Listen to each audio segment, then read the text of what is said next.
Bonjour, c'est Jules Lavie pour Code Source, le podcast d'actualité du Parisien.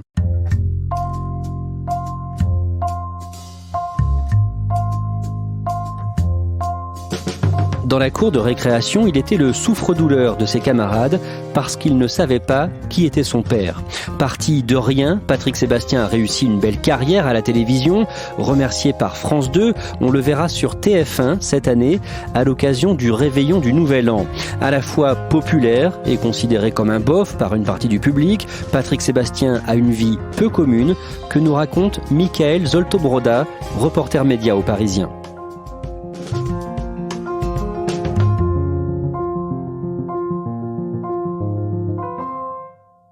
Mickaël Zolto-Broda, comment est-ce qu'on pourrait résumer Patrick Sébastien en quelques mots ? En quelques mots, ça va être compliqué parce que c'est un saltimbanque, c'est un amuseur, c'est un imitateur, c'est un auteur, c'est un producteur, c'est un réalisateur, un chanteur de chansons populaires, mais aussi de chansons à texte, de jazz. Donc tout ça résumé dans un homme, je sais pas comment ça rentre.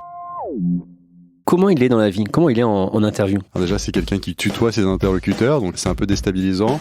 C'est quelqu'un qui ne demande pas si ça gêne de fumer aussi à côté de lui, parce que de toute manière, il va fumer, et il va fumer plus d'un paquet, je pense, en 1 heure. Il est franc, il a toujours ce bon mot en disant « Tiens, je vais te donner juste cette information pour toi, parce que je t'aime bien. » Il sait mettre les gens dans son entourage dans sa poche. Il est sympa, vraiment ? Il est hyper sympa, c'est authentique, il se force pas. Il y a d'autres animateurs, des stars, où à un moment, ils vont servir des journalistes pour donner une bonne image d'eux. Lui, il s'en fiche des journalistes, donc s'il a envie de passer un bon moment, il le passe. S'il en a marre, il va dire « Bon bah allez, ciao », il ferme sa porte. Mickaël Zolto-Broda, vous allez nous raconter la vie de Patrick Sébastien, celui qui va devenir Patrick Sébastien, né le 14 novembre 1953 en Corrèze, à Brive-la-Gaillarde. C'est l'histoire de Patrick Bouteau, c'est son vrai nom, le nom de sa mère, André. Pour gagner sa vie, elle va travailler à l'usine et le soir, elle fait aussi des ménages. Ça met un petit peu du beurre dans les épinards dans un foyer qui était très modeste à l'époque. Et sa mère a 17 ans quand elle a Patrick. Il a une enfance difficile ? Sa particularité à Patrick, c'est que son père l'a pas reconnu à la naissance. Évidemment, il en souffre. À l'école, il est considéré comme le bâtard. Il est pointé du doigt. Il est même parfois tabassé. Il reçoit des coups des autres élèves. Il raconte un soir du 14 juillet qu'il l'attache sur une chaise et il le tabasse. C'est quelque chose qui va profondément le meurtrir aussi et qui va devenir malgré tout une force. En 1963, Patrick Bouteau a 10 ans et sa mère achète une télévision. C'est le plus beau cadeau de Noël qu'elle pouvait lui offrir.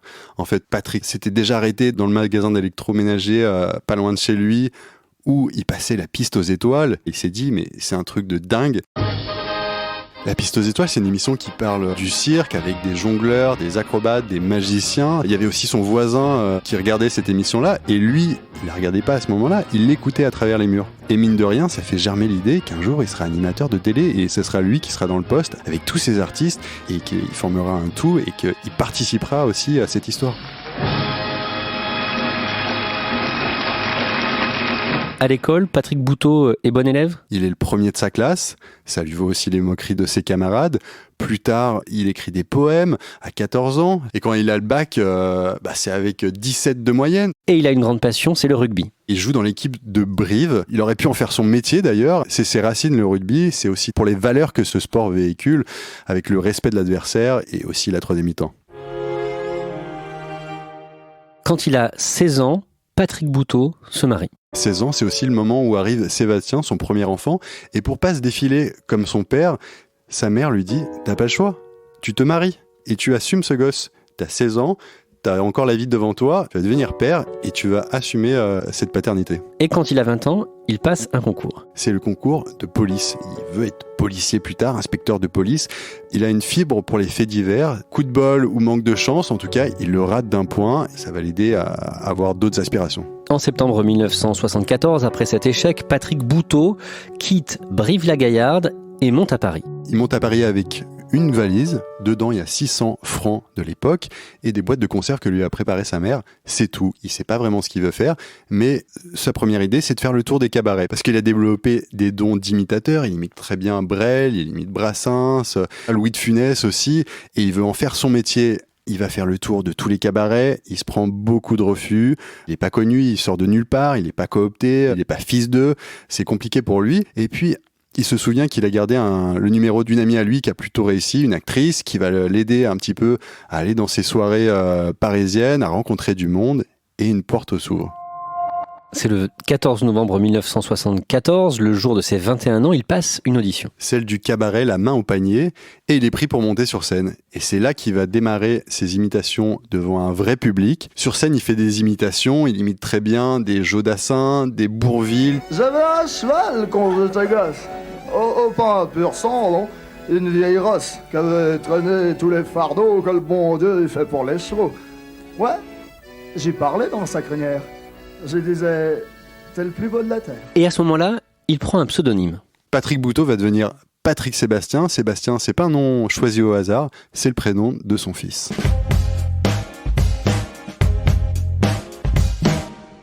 En 1975, Patrick Sébastien n'a que 22 ans et pourtant, il signe des collaborations prestigieuses. Il va présenter le spectacle d'Annie Cordy à l'Olympia. Il va aussi faire les premières parties de Michel Sardou, de Serge Lama, de Mireille Mathieu ou encore d'Hugo Frey. Il tourne avec les plus grands. Et à ce moment-là, il va commencer à faire de la télévision. D'abord en tant qu'invité, il est reçu sur le plateau de Guy Lux, sur le plateau de Mariki et Gilbert Carpentier, même de Drucker. Et 2 ans plus tard, il va avoir son émission à lui, il va présenter le grand concours de la chanson française, c'est un peu l'ancêtre des sélections pour l'Eurovision. C'est grâce à cette émission qu'il va faire la rencontre de la chanteuse Marie-Myriam, qui va remporter le concours de l'Eurovision en 1977. Ils vont se fiancer, ils vont vivre 4 ans ensemble, ils vont vivre une grande histoire d'amour pendant cette période un petit peu enchantée. À ce moment-là, comment est Patrick Sébastien ? C'est un gros bosseur, mais c'est aussi un gros fêtard. Il boit beaucoup, jusqu'à 1,5 litre de whisky par jour. Il fume aussi des quantités astronomiques de cigarettes, il s'arrête jamais. C'est à cette époque qu'il devient père pour la seconde fois, papa d'Olivier en 1980. Patrick Sébastien est un amuseur public, mais dès le début de sa carrière, il écrit également. C'est cette période-là aussi, il a beaucoup d'inspiration et il a une plume, Patrick Sébastien. Il écrit sur sa vie, sur ses envies, et il écrit aussi des chansons à côté. Et c'est des moments un petit peu à part pour lui, loin du tumulte parisien, où il se concentre sur ce qu'il est et sur des réflexions de la vie. Et à partir de 1984, Patrick Sébastien va animer régulièrement des émissions sur TF1. C'est la période où il explose. Il va présenter Carnaval, Sébastien c'est fou. C'est des émissions où il mélange des imitations, des déguisements avec des anonymes, des stars. Et puis plus tard, il y a le Grand Bluff, où aussi il prend le visage d'autres personnalités, où il va tendre des surprises à ses proches et à d'autres animateurs de la chaîne. C'est un carton, 17,5 millions de téléspectateurs, 74% d'audience. C'est un score qui fait rêver tout le monde et ça reste le record hors foot. Au milieu des années 80, c'est à ce moment-là qu'il décide d'arrêter l'alcool. Il arrête le jour de ses 32 ans, il dit stop. Un jour pendant un de ses voyages en Polynésie, grosse soirée, grosse fête, alcoolisé. Il monte dans une voiture, il se retrouve dans la mer avec cette voiture, il se rend compte qu'il peut plus continuer comme ça et il fait le pari, pendant 2 ans, je ne vais plus boire une seule goutte d'alcool. Et finalement, ça dure depuis beaucoup plus que ça. Alors il tient 2 ans sans boire une goutte d'alcool. L'anniversaire des 2 ans de son sevrage, il recommence à boire un petit peu un verre de temps en temps de vin rouge, mais c'est juste pour apprécier, juste pour déguster, et plus aucune cuite depuis cet âge-là.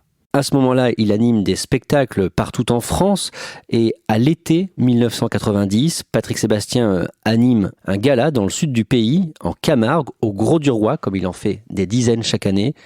Mais ce soir-là, sa vie va basculer.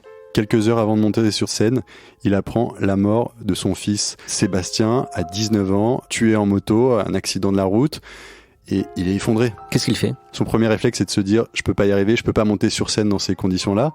Et il appelle son ami Carlos, qui lui dit « écoute Patrick, monte sur scène, fais-le pour le public, et tu vas recevoir cet amour du public ». Et au final, il le raconte très bien, Patrick Sébastien. C'est de fait d'être remonté sur scène qu'il a sauvé. Sans cet élan, sans le fait qu'il soit remonté tout de suite en piste, sans ça, il aurait pu tout lâcher. Après la mort de son fils, Patrick Sébastien reçoit un coup de téléphone de Jacques Chirac. C'est quelqu'un avec qui il a des échanges, il se tutoie, c'est même des très bons amis, et il lui dit « Patrick, t'as ton chagrin, tu pourras rien y faire, ton fils, il ne souffre pas, alors ne souffre pas à sa place, bats-toi et fais-nous rêver, fais rêver des millions de gens comme tu sais le faire. Il se jette à corps perdu dans le travail, dans la gaudriole, dans les galas, dans l'écriture. Il écrira une trentaine de livres, de pièces de théâtre, de chansons à texte. Il multiplie les projets.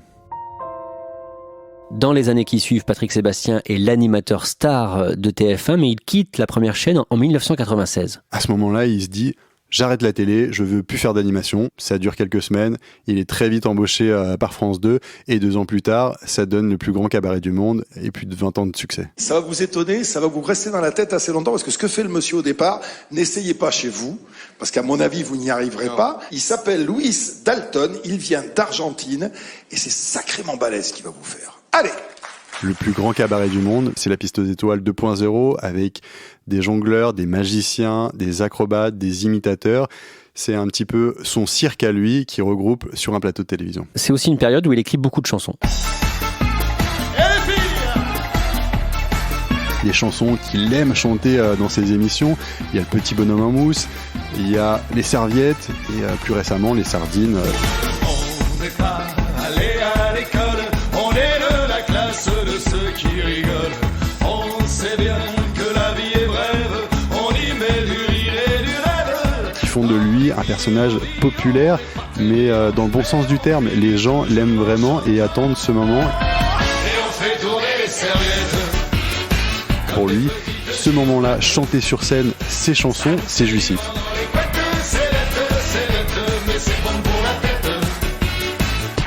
En même temps, pour une partie des Français, il passe pour un bof. Il y a cette partie de la France un peu intello, un peu bobo de gauche qui va le regarder de haut. Et au fond de lui, il est un petit peu blessé parce qu'il n'a pas cette reconnaissance qu'il aurait aimé. Il a l'amour du public, c'est quelqu'un de blessé qui a des nombreuses failles et il a besoin de l'amour et même de cette partie de la France qu'il regarde un peu de haut, il a besoin aussi de cette reconnaissance. En 1998, Patrick Sébastien se marie avec Nathalie, surnommée Nana. Racontez-nous ça. Nana, c'est plus que sa femme, ça va devenir la directrice de sa boîte de production Magic Télé. C'est elle qui gère le moindre pépin, tout repose sur elle. Patrick Sébastien, c'est le côté artistique, c'est mets-moi plus de lumière là, le son ça va pas, non les danseuses vous recommencez. Et Nathalie, c'est les billets d'avion, c'est le chauffage, elle gère tout, c'est la femme de l'ombre de Patrick Sébastien. Leur entreprise grossit avec de plus en plus de salariés qu'ils payent bien. C'est des fidèles qui restent de nombreuses années dans sa boîte. C'est assez rare quand même dans un milieu où il y a beaucoup de turnover. Il connaît même le prénom de chacun de ses salariés. Patrick Sébastien accorde une place importante à la famille dans sa vie. La famille, c'est tout pour lui. C'est ce que lui a appris en fait sa mère. C'est des valeurs et au moment où il peut avoir pété les plombs parce qu'il va gagner des énormes sommes d'argent, il y a toujours la famille qui est là pour lui rappeler d'où il vient. Et c'est aussi de là que vient sa générosité. Il a gagné beaucoup d'argent. Il en a donné beaucoup aussi à ses proches, à son clan. Ça se compte sur les doigts de la main. Il a son frère, sa sœur. Il a aussi sa femme, ses enfants, ses 2 fils et sa plus jeune fille qu'il a adoptée avec Nana, une Tahitienne, qui le suit aussi dans ses aventures, qui était là en coulisses de ses émissions. Et il y a aussi dans son entourage, c'est sa régisseuse, Marie. Et Marie, c'est pas n'importe qui, c'est sa petite fille, la fille de Sébastien, son premier fils qui s'est tué en moto. Et sa mère, André, tombe gravement malade à la fin des années 2000. Elle a un certain type de cancer du sang. C'est une maladie qui va la faire souffrir, qui va faire souffrir aussi Patrick Sébastien qui voit que sa mère a mal, elle est pas bien. C'est jamais évident de voir ses parents vieillir comme ça et d'être atteint d'une maladie. Et puis un soir, il veut la délivrer, c'en est trop de souffrance, il va prendre un coussin pour l'étouffer. C'est une forme dans sa tête d'euthanasie, sauf qu'il se dit que c'est trop, il peut pas, et il arrête. C'est du moins ce qu'il raconte. Et finalement, quelques semaines plus tard, sa mère va décéder. Sa mère meurt en novembre 2008. Pour lui, c'est vraiment un moment très douloureux, évidemment. C'est un nouveau traumatisme pour Patrick Sébastien, pour qui sa mère, c'était tout pour lui. C'était sa confidente aussi. Elle lui a dit, il lui disait tout ce qu'il avait en tête. Et elle a accompagné toute sa vie. Elle était présente en coulisses de ses émissions. On pouvait la croiser. Et d'un seul coup, il a l'impression de tout perdre. On l'a dit, Patrick Sébastien n'a pas été reconnu par son père. Il a fini par savoir qui était son père biologique. Il l'a appris le jour de l'enterrement de son fils, Sébastien. À ce moment-là, il voit pour la première fois son père biologique, mais la relation s'arrête là. Ils vont plus jamais se revoir. En 2009, Patrick Sébastien apprend qu'il est malade. Il a un cancer de la peau. Heureusement pour lui, il est détecté assez tôt et soigné assez tôt et va se remettre de cette nouvelle épreuve. Dans les années 2010, il continue à présenter le plus grand cabaret du monde, puis les années bonheur, mais en octobre 2018, France Télévisions lui apprend que leur partenariat est terminé. C'est pas vraiment une surprise pour lui, mais il le vit très mal. C'est pas vraiment une surprise parce que les audiences baissaient, parce qu'il mettait beaucoup de tac quand même à la direction de France Télévisions, parce que qu'il lui avait rogné son budget, qu'il y avait réduit le nombre d'émissions. Mais ce qui le blesse ce jour-là, c'est que la direction reçoit sa femme, Nathalie, donc la directrice de sa boîte de production, mais pas lui. Il a ni eu une entrevue, ni un SMS, ni un mot, ni un coup de téléphone. Et ça, en tant qu'homme, ça le blesse. Il entre en guerre avec France Télévisions ? Alors à l'antenne, il est très classe. Le soir de sa dernière, il va remercier le service public, remercier France Télévisions pour toutes ces années de bonheur. En coulisses, il a quand même un peu mauvaise. Il y a notamment ses avocats qui vont se mettre sur le dossier parce que 23 ans de collaboration, c'est pas rien. Et puis surtout, il part par la petite porte alors que c'est un grand monsieur de la télévision. Et il va jusqu'à demander de l'argent à France Télévisions ? Il attaque France Télévisions. Ses avocats ont pointé une dépendance économique de sa société qui avait un chiffre d'affaires les dernières années de 4 à 5 millions d'euros. C'est la somme qu'il demande aujourd'hui à France Télévisions. Il se dit que sa carrière est terminée ? Pas encore, pas tout à fait.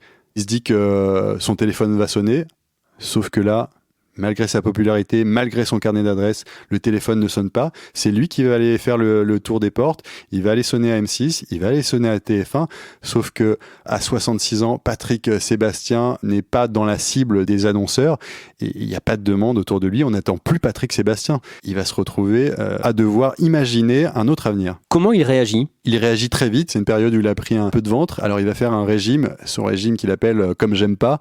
C'est avec des légumes verts. Tout ce qu'il aime pas, en fait, il va le manger pendant plusieurs semaines et ça marche, il perd 6-7 kilos, ça lui permet de reprendre du poil de la bête. Et TF1 lui tend la main en produisant sa prochaine tournée de gala à travers la France et en l'invitant le 31 décembre à son émission du Réveillon du Nouvel An. Ironie du sort, celui qui a battu TF1 de nombreuses fois le 31 décembre, le soir du Réveillon, là va se retrouver invité du Réveillon de TF1 le 31. Alors TF1 lui déploie le tapis rouge, il le présente comme l'animateur qui a marqué le plus la télévision ces dernières années, voire ces dernières décennies.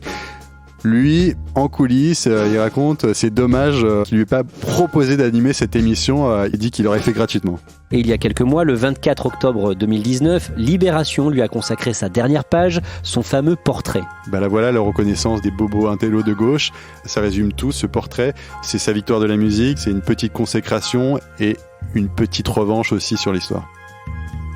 Tu sais, on perd énormément de temps dans le ressentiment. La vengeance, elle est nuisible. C'est ma maman qui m'expliquait, qui me disait, tu vois, la vengeance, parce que comme j'étais bâtard, j'en prenais plein la gueule, je disais, ouais, je vais me venger, je vais leur casser la tête. Elle me disait, non. La vengeance, c'est faire du mal à celui qui t'a fait du mal. Et la revanche, c'est se servir du mal qu'on t'a fait pour te faire du bien. J'ai appliqué ça, et c'est pour ça que je suis là aujourd'hui. C'est parce que j'ai appliqué cette idée de revanche qui est un bâton sur lequel on s'appuie, pas pour frapper, pour avancer. Merci à Mickaël Zolto-Broda. Épisode conçu et préparé par Stéphane Geneste, production Marion Botorel, réalisation Benoît Gillon. Code Source est le podcast d'actualité du Parisien. Un nouvel épisode chaque soir à 18h du lundi au vendredi. Nous faisons une pause pendant les fêtes. Nous serons ravis de vous retrouver le lundi 6 janvier. En attendant, n'hésitez pas à écouter l'un de nos 145 anciens épisodes. Vous pouvez nous écrire codesource@leparisien.fr. Et au nom de toute l'équipe de Code Source, je vous souhaite de très bonnes fêtes de fin d'année. À bientôt.